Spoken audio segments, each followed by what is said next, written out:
Steve Wolfong, we're ready. We're going to go out to Colorado first. There's a couple big spring games, but we got to start in Colorado. And you already, the weekend's not even here, but you already got a couple of names on possible commit watch. Well, there's going to be a lot of stars in Boulder this weekend. I think I saw Lil Wayne was on the docket. Some other folks that I don't know if I've heard of them, but they're famous. But I've heard of these recruits that are coming to campus. A lot of high-profile prospects are going to be soaking in the festivities, the atmosphere in Boulder. And there are several that are on commit watch this weekend for Deion Sanders and his staff as they try and secure their first commitment in the 2025 cycle. The first one that comes to mind is Buford linebacker Mantrez Walker out of the Peach State, a second-level thumper who was at one time committed to Michigan. He visited Colorado during the fall, loved it, has built a great relationship with Andre Hart, and feels like the number one prospect on the board at the position for Colorado. Then you have IMG Academy 4-star Alex Graham, a defensive back, a Detroit native who at one point was really linked to Michigan and Penn State and programs like that. Colorado offered in February. They have really heated up here. My RPM is on Colorado for Alex Graham and Mantrez Walker. A third RPM I have for Colorado going into the weekend is Corbin Lazier, a two-way standout from Bluff City, Tennessee, Sullivan East High. He's a tight end. He's a defensive lineman. He's got a Final Four of Arizona State, Colorado, Louisville, and Ole Miss. He's going to announce his commitment on April 27th. Alex Graham is locked in for April 26th, and I like Colorado for Corbin Lazier. And there's a fourth name. I don't know if he's on commit watch, but I think Colorado is in a really good position with 4-star offensive lineman Chauncey Gooden from Nashville Lipscomb Academy. He's got a top 10 that includes Colorado, and I think they're closer to the top right now. Off-field recruiters Corey Phillips and Darius Darden-Box have put Colorado in really good position for Chauncey Gooden coming into the visit. And Josh, Colorado, they've been crushing it in the transfer portal this cycle.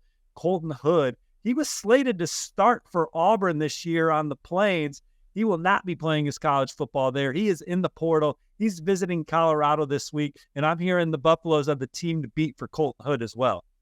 Yeah, and those aren't the only high-profile recruits. I mean, you just mentioned some big names, but there's some even bigger, highly rated prospects going to be on campus. Tell us about those guys. Gosh, before we talk about some of these other big spring games this weekend, I was recently introduced to Roback, and I couldn't be more excited. When I say impressed by the quality and comfort, I mean it. I literally can't take this stuff off since trying it on.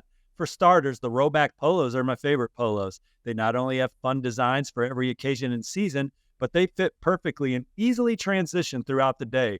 Roback's everyday shorts are the perfect pairing as well. They are so comfortable, have an elastic waistband and great fabric that is made to stretch.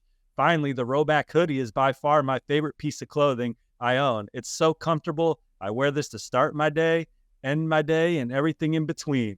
Easy to be active in or just relax. This hoodie will fit whatever the day has in store. They've also released a ton of new products. Between their brand new Tailwind tees and bathing suits, Roback is ready for the warm weather. Roback has also been proudly leading the NIL charge, having signed partnerships with college stars Jalen Milroe, Cade Klubnik, among others. They are becoming the go-to brand for college athletes. Use the code STEVE on Roback.com for a generous 20% off for all new customers through the end of this week. That's spelled RHOBACK.com. That's 20% off all performance polos, shorts, and more with the code STEVE. Yeah, 5-star offensive tackle Michael Fasusi tells me that he's going to be at Colorado. He was also supposed to be back at Oklahoma this week. He is not making that trip. Colorado looking to make a move on the likes of Oklahoma, Texas, Texas A&M, Missouri, Georgia, to name a few of the other contenders for Michael Fasusi, but he's excited to get to Boulder. Byron Lewis is a 4-star running back from Fort Lauderdale, Florida, American Heritage High. I recently put in an RPM for Florida State, but he got to Boulder last night. He's going to be there all week with Deion Sanders and his coaching staff. So we'll see if Colorado makes a move. Miami and Ohio State are a couple other top targets or top contenders for Byron Lewis. And then Zayari Addison is a very coveted offensive tackle from Tampa, Florida, Sumner High. He visited Colorado earlier this spring. He's got an exciting weekend, Josh. He is going to be at Colorado and he is going to be at Oregon. He had a great visit to Colorado earlier, really talked about his time with Coach Phil Loadholt. Now, Phil Loadholt worked with Bill Beatenbaugh at Oklahoma, so he has got a previous standing relationship with Michael Fasusi, and his style is really appealing to Zayari Addison. So Colorado trying to crush the offensive line this cycle. These are two of their top targets. Coach Devin Rispras is another that's done a good job with guys like Zayari Addison and Byron Lewis. So a big weekend for Colorado. A couple of high-profile 2026s. C.J. Sadler, arguably the top prospect in Michigan. Dorian Barney, one of the most coveted corners in the land from SEC country. Those guys are also going to be in Boulder. Now, one name that we are tracking, or we're tracking, that is not going to be in Boulder, but we might as well talk about him now, is five-star quarterback Julian Lewis. Now, there was some rumors that he was going to maybe show up for this game, but it looks like he is not. But, Steve, you got some intel on Juju Lewis. Well, Colorado was trying to make it happen. Julian Lewis, I think, wanted to be there, but he can't be two places at once. He's going to throw in the Elite 11 regional this weekend and earn his golden ticket to the Elite 11 finals. And I talked to Julian's dad. He said Colorado understood. We'll be out for the official visit in June. And Colorado told him to go handle his business at the camp. I think you look at Colorado as one of the two biggest threats right now to flip Julian Lewis from USC. He's already been to Colorado twice. They like the offense. They like the conversation with Coach Shermer, the opportunity to come in and play right away.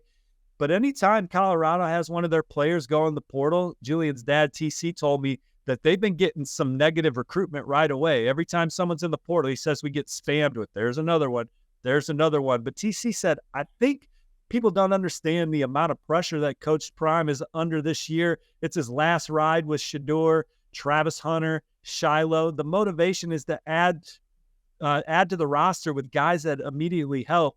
But TC said if you look deeper, a lot of these guys have multiple years of eligibility left. So he feels like Colorado not only building for the now, but building for the future. Julian's going to be at USC for his official June 7th.